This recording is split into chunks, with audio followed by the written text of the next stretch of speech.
வணக்கம் தோழமைகளே. கல்கி இயற்றிய பார்த்திபன் கனவு பாகம் 2 அத்தியாயம் 23.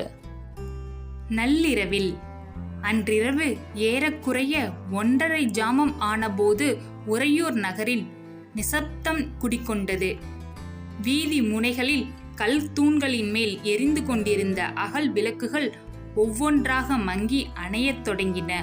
உறையூருக்கும் ஸ்ரீரங்கத்திற்கும் இடையில் சென்ற காவிரி நதியின் மேல் காரிருள் படர்ந்திருந்தது. அன்று சுக்லபட்சணத்து சதுர்த்தி போதாதற்கு வானத்தை கருமேகங்கள் மூடியிருந்தன. இரண்டொரும் மலைத்தூறலும் விழுந்தது.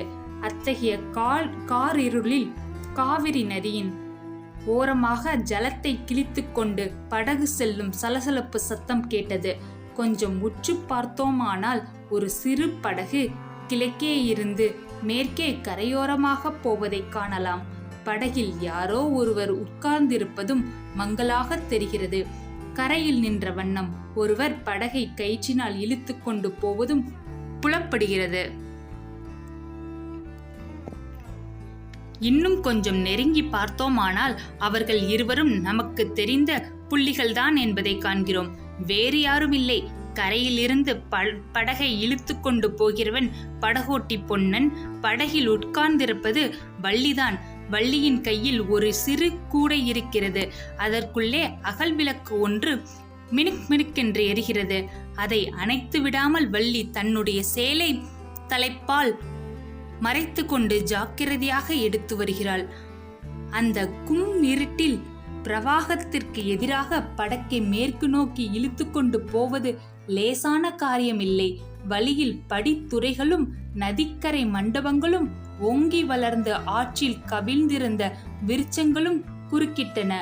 ஆனாலும் பொன்னன் சிறிதும் தளர்ச்சியடையாமல் மேற்படி தடங்களை எல்லாம் தாண்டி படகை இழுத்து கொண்டு போனான். படகுக்கு பின்னால் சுமார் 300 அடி தூரத்தில் ஒரு நெடிய உருவம் வந்து கொண்டிருந்தது. படகு நின்ற போதெல்லாம் அதுவும் நின்றது. படகு மேலே சென்றால் அதுவும் தொடர்ந்து வந்தது.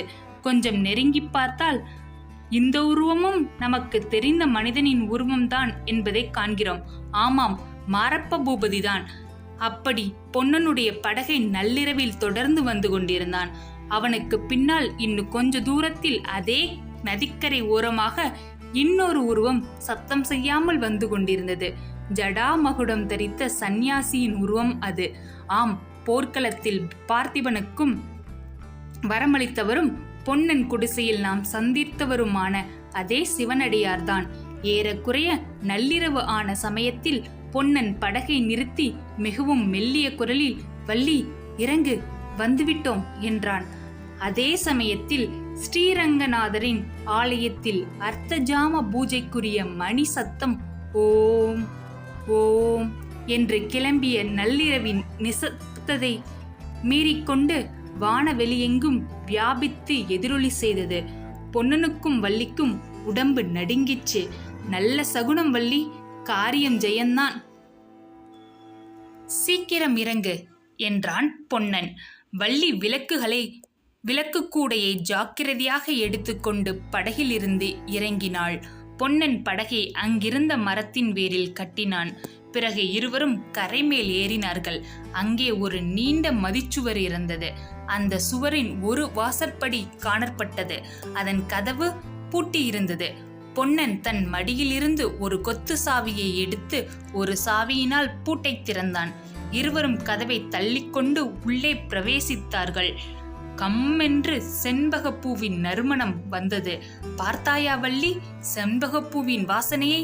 இந்த அரண்மனை தோட்டத்திற்குள் இதற்கு முன் நீ வந்தது கிடையாதே" என்றான். "இறையாதே" என்றாள் வள்ளி. பொன்னன் மறுபடியும் கதவை சாத்தி உட்புறம் தாளிட்டான். "பயப்படாதே, என் பின்னோடு வா. நீ சத்தம் போடுவதில்தான் எனக்கு பயம்." இருவரும் அந்த செண்பக தோட்டத்திற்குள் புகுந்து சென்றார்கள். சிறிது நேரத்திற்கெல்லாம் அதே மதில் வாசற்படி அண்டே மாரப்ப பூபதி வந்தான். கதவின் வெளிப்புற நாதாங்கியை இழுத்து மாட்டினான். பிறகு அவன் நதியில் இறங்கி பொன்னன் மரத்தின் வேரில் கட்டியிருந்த படகை அவிழ்த்து ஆற்றோடு மிதந்து போகும்படி இழுத்து விட்டான். பின்னர் மதிற்சுவர் ஓரமாக மிக விரைவாய் நடந்து சென்றான். படகு கரையோரமாக மிதந்து கொண்டு சிறிது தூரம் போயிற்று. அங்கே வந்து கொண்டிருந்த சிவனடியார் அதை பிடித்து நிறுத்தினார்.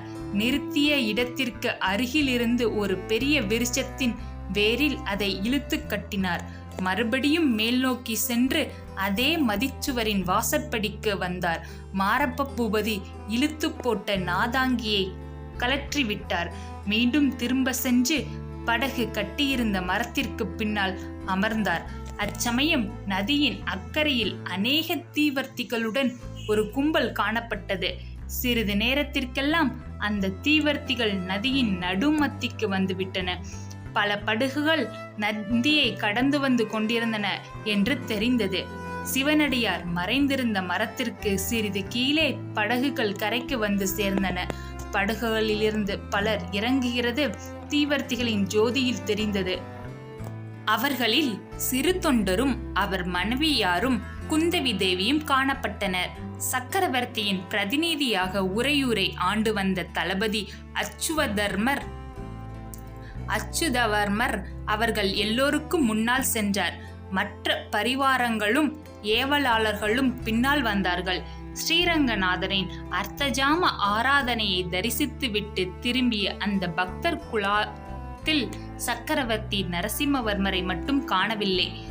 காவிரி கரையை ஒளிமயமாக்கிய தீவர்த்திகளுடன் அந்த கும்பல் படகிலிருந்து கரையில் இறங்கிய போது சிவனடியார் தாம் இருந்த மரத்தின் மறைவில் இன்னும் நன்றாய் மறைந்து கொண்டு அசையாமல் நின்றார்.